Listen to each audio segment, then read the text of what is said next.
everyone, welcome to Sensory 101. Today we're going to talk about sensory integration throughout Elam.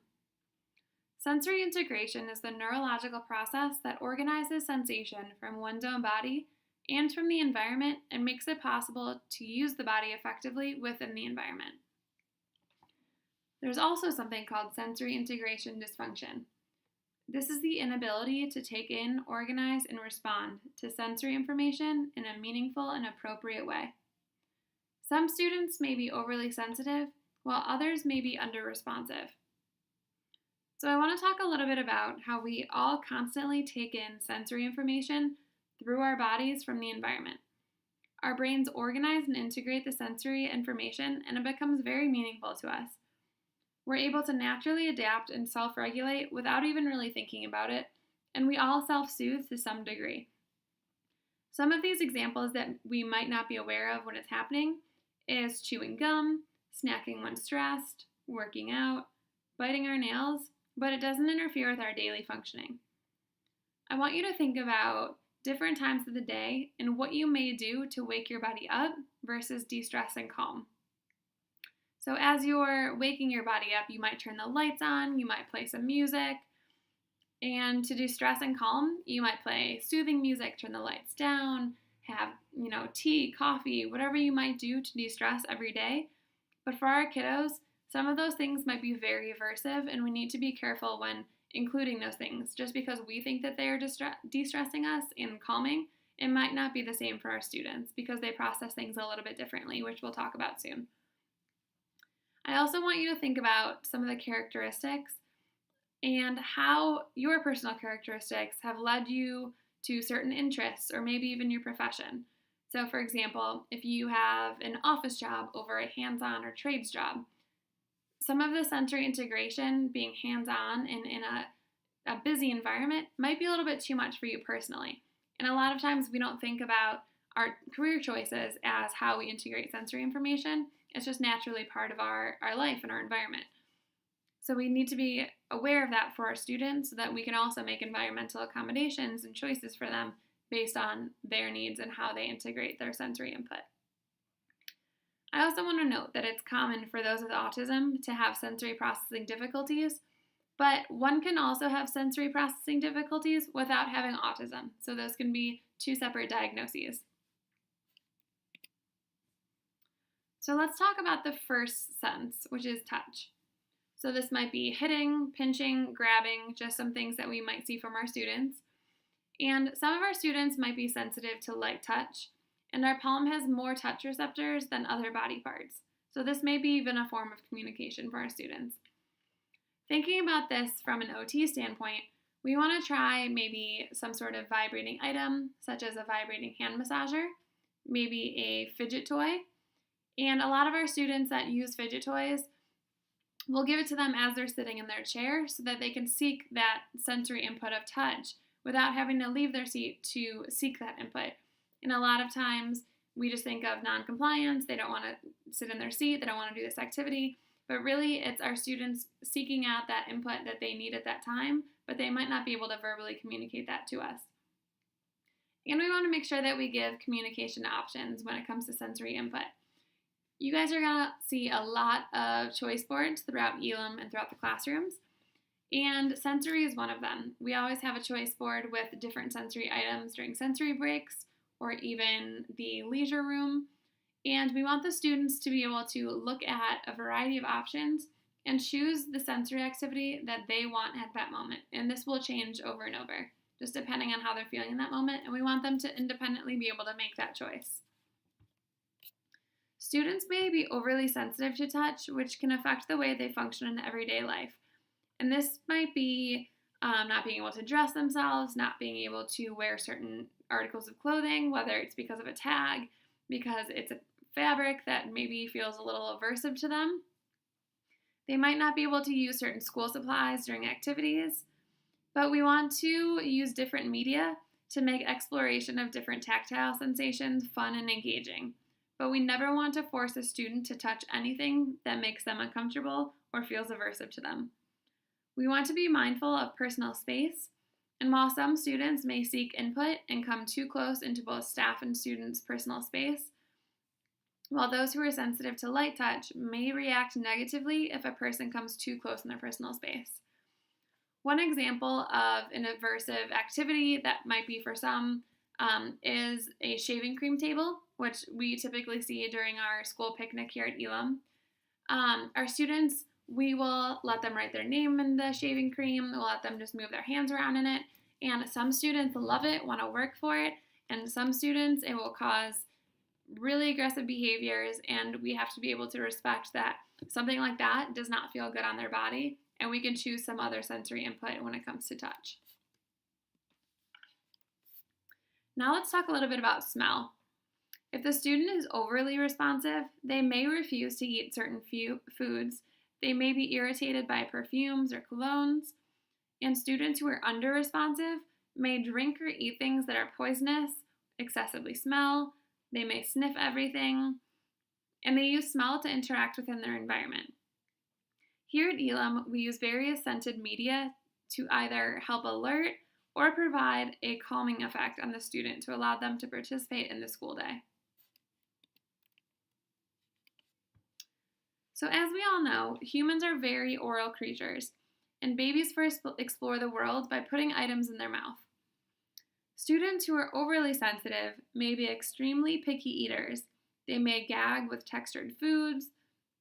They may have difficulty with sucking, chewing, or swallowing. They may only eat certain types of foods, which may be hot and cold, and may be highly sensitive to oral hygiene. Students who are under-responsive may place non-edible items inside their mouth, prefer intense flavors, may have excessive drooling. They may frequently chew on their shirt, hair, or fingers, and love vibrating toothbrushes. We want to make sure that we know our students' diet. If they are NBO, which is nothing by mouth, be aware and cautious around water fountains and try to avoid small manipulatives during classroom activities. The OT and nurse will discuss with you if you do have a student that you're working with that is NBO. But we want to make sure that cleaners and staff drinks, such as hot coffee, hand sanitizer, anything in that nature, are stored in a safe location away from the student's reach. Putting items into the mouth is not always a sensory need, and it may be a result of pain, dental issues, pica, anger, anxiety, hunger, just being bored in general. So we just want to be aware of the conditions when it occurs and make sure that we tell the right person. Let's talk a little bit about hearing. Students who are overly responsive may be distracted by sounds of others. They may be fearful of flushing toilets, vacuums, dogs barking.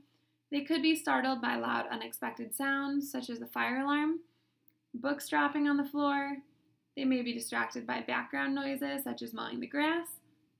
They may frequently ask people to be quiet, and they might cover their ears and have difficulty in large, noisy environments, such as the lunchroom or the gym.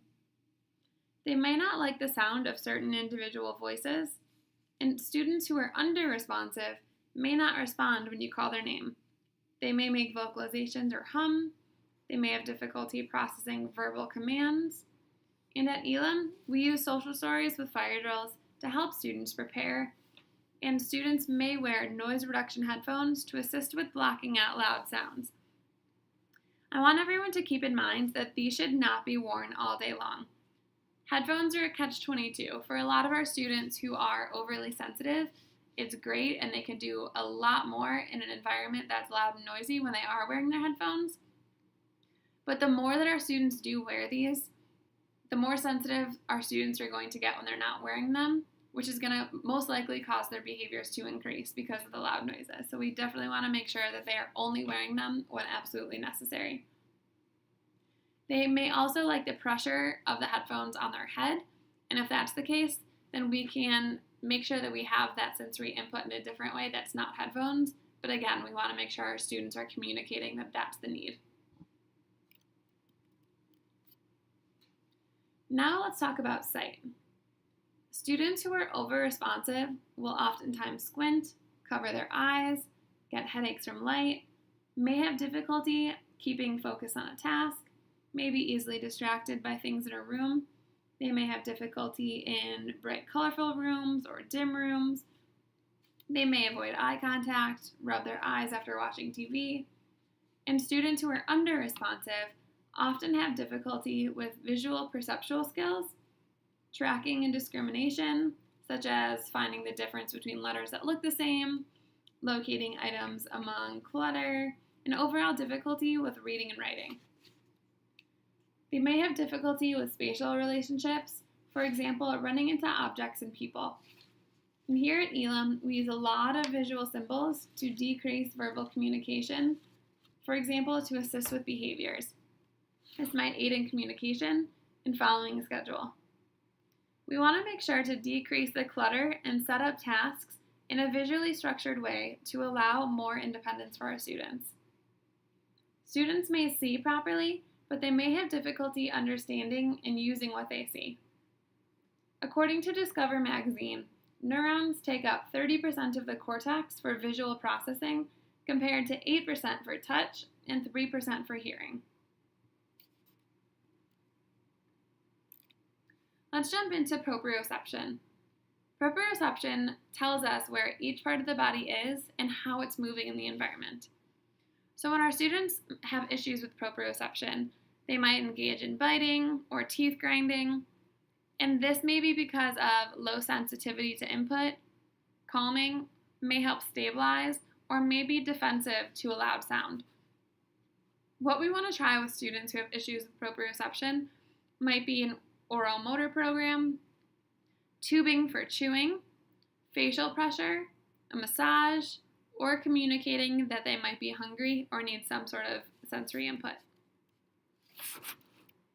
Students who seek proprioception are constantly moving throughout the day.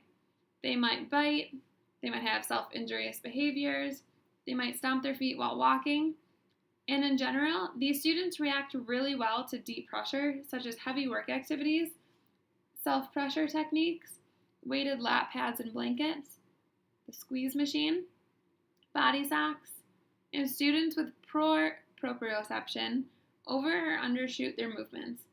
They may have difficulty applying the right pressure when writing, and they may use a lot of force, such as slamming doors, objects, and applying too much pressure while writing. These students may not know how to grade the correct amount of pressure when petting animals or giving high fives. They may also look clumsy within their motor movements. They might strum the wall while they're walking. And proprioceptive input for our students may have up to a 2-hour impact on the body. So here are just a few examples of what you can use for proprioception. So as you can see, the picture on the left, we're on a crash pad, as we call it here at Elam, and she has a weighted blanket and 2 weighted objects over her back to give her that sensory input. And the picture on the top right, there's a boy that has a lot of pressure to his head because of the blood flow, and hands and feet on the wall. So doing this handstand is going to allow him to see where his body is in the environment. And on the bottom right, a lot of times we will hide little objects in putty, and that's what he's doing right now. He's finding those objects, so he has to use added pressure to pull away the putty to find the object where it is in the environment. Now let's dive into the vestibular system, the system that responds to changes in head position and body movement and to the pull of gravity. So our students might be running or spinning, and they may need vestibular and proprioceptive movement. So we want to try an alternative fix. We want to give them a sensory walk, maybe jump down the hallway or on a trampoline. We might want to bounce on a therapy ball or do some weighted activities. Students who are over-responsive dislike movement, and those who are under-responsive can't get enough movement during the day. Students who are under-responsive love fast, intense movement, spinning, rocking back and forth, and vestibular input may have up to a 6 to 8 hour impact on the body. Motion sickness is when the visual perception of movement and the vestibular system are not in agreement. The brain actually thinks that the body is poisoned. It's a psychological defense mechanism against neurotoxins. And when we're feeling motion but not seeing it, the inner ear tells the brain one thing and the eyes the opposite. The brain concludes that one is hallucinating due to poison ingestion and responds by inducing nausea and/or vomiting. So this is one example of something that a student might do for proprioceptive input. A lot of times we have these swings in the OT department, and we want to make sure that the student is swinging in a linear movement and gaining that input so that the student's not spinning. We don't want to induce a seizure, but we want to make sure that if we are sitting on a ball, it could be a linear movement rocking on a ball. If we are jumping on the trampoline, it's straight up and down, also in a linear movement. So now let's talk about a sensory diet. A sensory diet is a personalized schedule that provides the input needed throughout the day to maintain an organized state of mind and body in order to maximize their learning.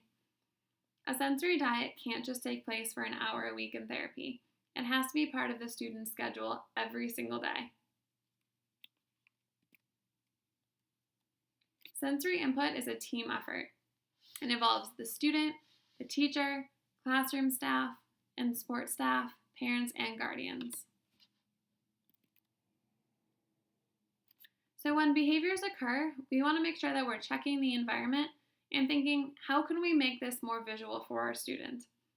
When people become overstimulated, the brain shuts down and we can't process information, listen, or think, which may lead to negative behaviors. Just like if you come home from a stressful workday, you might be a little bit more irritable and need to recharge by yourself.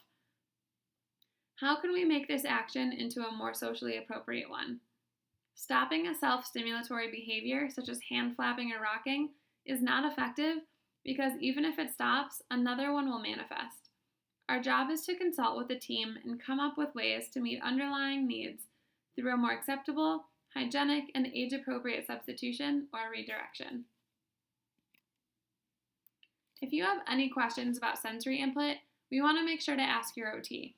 A lot of times, the OTs will be bouncing in and out of the classrooms, have independent OT sessions, but you guys are going to be with the students all day, every single day, so you're going to be seeing a lot more than maybe the OTs will. So if you have any questions, concerns, just make sure you seek out time to find and ask your OT the appropriate questions. Just some reminders. We never want to force a student to participate, but engage them to the best of your ability and introduce activities slowly and with a calm tone. We want to make sure that we're having fun with our students, and we always want to veer on the side of caution.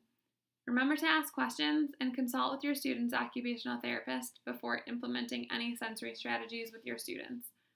And as always, we want to make sure that we stay age appropriate.